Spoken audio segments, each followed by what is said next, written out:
사람은 결국 혼자 남는 존재일까?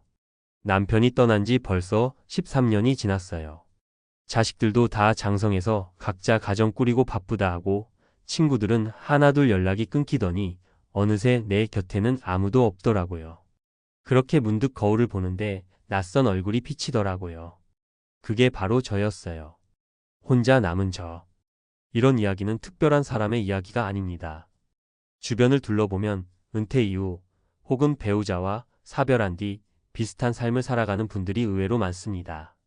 경제적으로 어느 정도 여유가 있어도 정서적인 허기와 관계의 단절은 막을 수 없습니다. 문제는 이런 삶이 준비되지 않은 은퇴로 인해 누구에게나 찾아올 수 있다는 데 있습니다. 우리는 퇴직 이후의 삶을 너무 낭만적으로만 그리는 경향이 있습니다. 여행 다니고 손주 보면서 소일하고 친구들과 티타임을 즐긴다던가. 하지만 현실은 그렇게 호락호락하지 않습니다. 진짜 무서운 건 고독입니다. 몸이 아픈 것보다, 돈이 없는 것보다 더 두렵고 힘든 건 혼자라는 사실을 실감하는 순간입니다. 그렇다면 왜 어떤 사람은 은퇴 후에도 활기찬 인간관계를 이어가며 풍요로운 노년을 보내고 어떤 사람은 그토록 외로움에 시달리며 살아갈까요? 본론 은퇴 후 고립되는 이유와 그 대책. 1. 나는 가족이 있으니까 괜찮아 착각이 만든 외로움. 많은 분들이 이렇게 말합니다. 나는 아들, 딸이 둘이나 있어. 외롭긴 왜 외로워? 하지만 자녀는 내 곁을 지켜주는 존재가 아닙니다. 그들은 각자의 인생을 살아갑니다. 바쁘고 지치고 현실에 치여 부모에게 신경 쓸 여유가 없습니다. 사례 1. 62세의 박 여사는 49세 때 남편과 사별하고 자녀 둘을 키우며 살아왔습니다. 은퇴 후에는 자녀들과 더 가까워질 거라 기대했지만 현실은 달랐습니다. 주말마다 손주를 봐달라는 부탁은 있었지만 같이 영화 한 편 볼까? 라는 말은 한 번도 없었다고 합니다. 결국 박 여사는 자녀가 있는 엄마이지만 정서적으로는 늘 혼자였습니다. 대책. 가족 관계는 자동 유지되는 것이 아닙니다. 정기적인 대화, 소소한 관심 표현, 함께 보내는 시간 등 적극적인 노력이 필요합니다. 은퇴 전부터 가족과의 소통 습관을 쌓아야 합니다.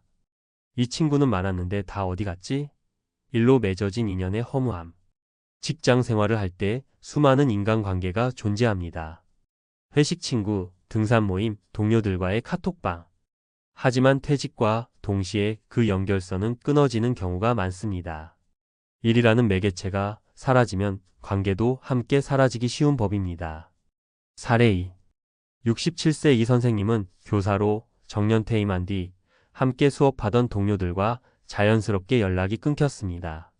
퇴직 1년 차에는 몇몇 친구들과 연락이 됐지만 3년이 지나자 연락이 오는 이는 단 한 명도 없었습니다. 처음에는 혼자 카페도 가고 영화를 보며 나름 자유를 즐겼지만 시간이 지나며 말 한마디 할 사람이 없다는 말이 입에 붙게 됐습니다. 대책. 퇴직 전부터 일외의 인간관계를 꾸준히 다져야 합니다.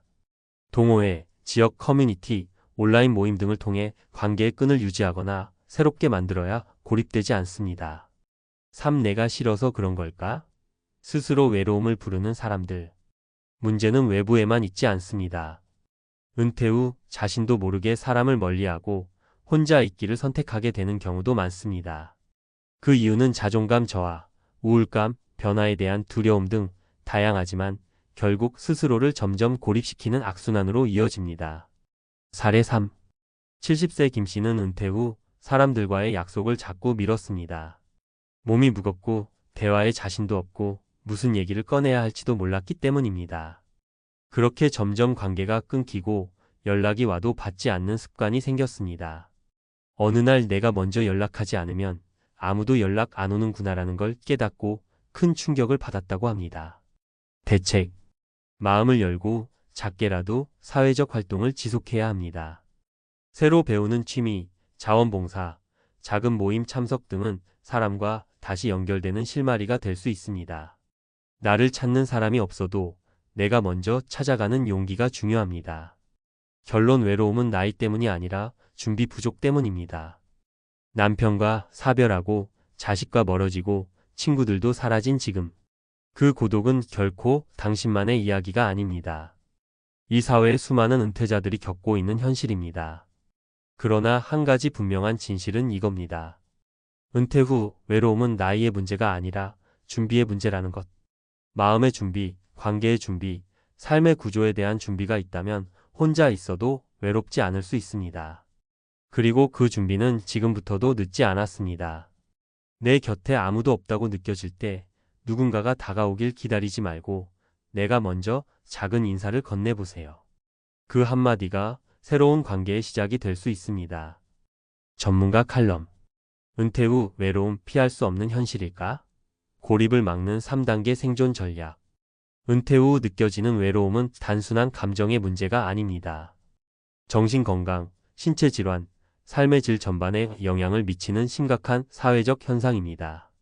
특히 여성의 경우 남편과 사별한 뒤 평균 1020년 이상의 홀로 생활을 하게 되므로 고립감은 더욱 깊어질 수밖에 없습니다. 이 문제를 단지 마음을 다잡자 수준으로 해결할 수는 없습니다. 보다 구조적이고 실천 가능한 접근이 필요합니다. 1단계 관계 유지가 아닌 재구축이 필요한 이유.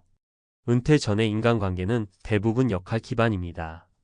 직장에서는 직책과 책임이 관계를 만들고 가정에서는 부모로서의 역할이 중심이 됩니다. 그러나 은퇴 이후에는 이런 역할이 사라지면서 관계 유지의 기반도 무너집니다. 정신의학적 관점.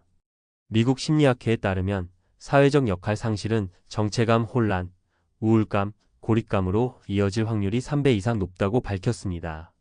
즉, 과거의 인간관계를 유지하려 애쓰는 것보다는 새로운 정체성과 기반을 가진 관계의 재구축이 필요하다는 의미입니다.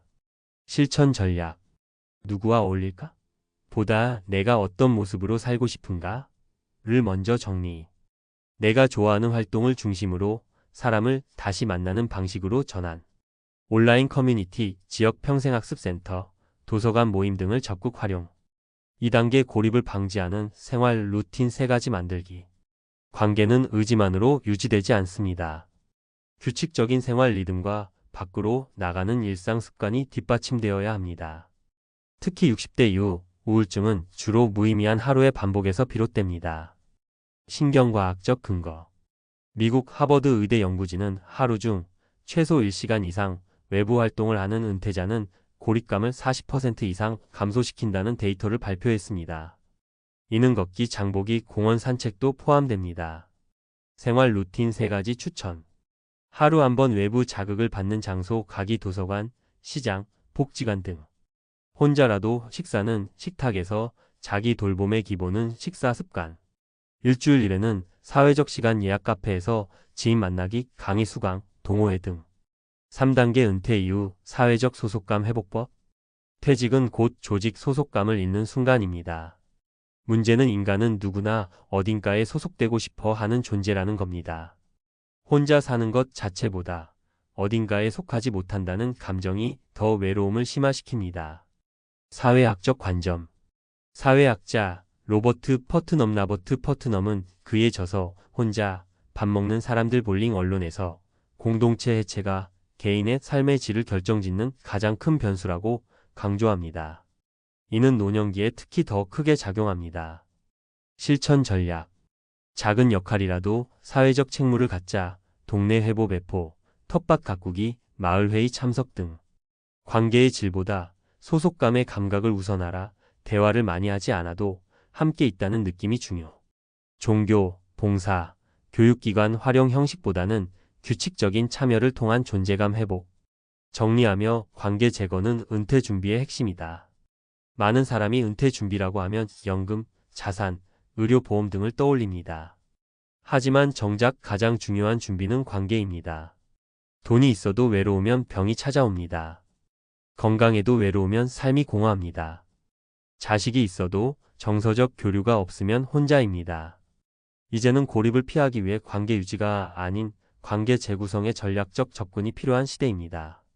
앞으로 은퇴를 앞두고 있다면 지금부터라도 누구와 어떻게 관계를 만들며 살 것인가를 스스로 물어보는 시간을 가져보세요.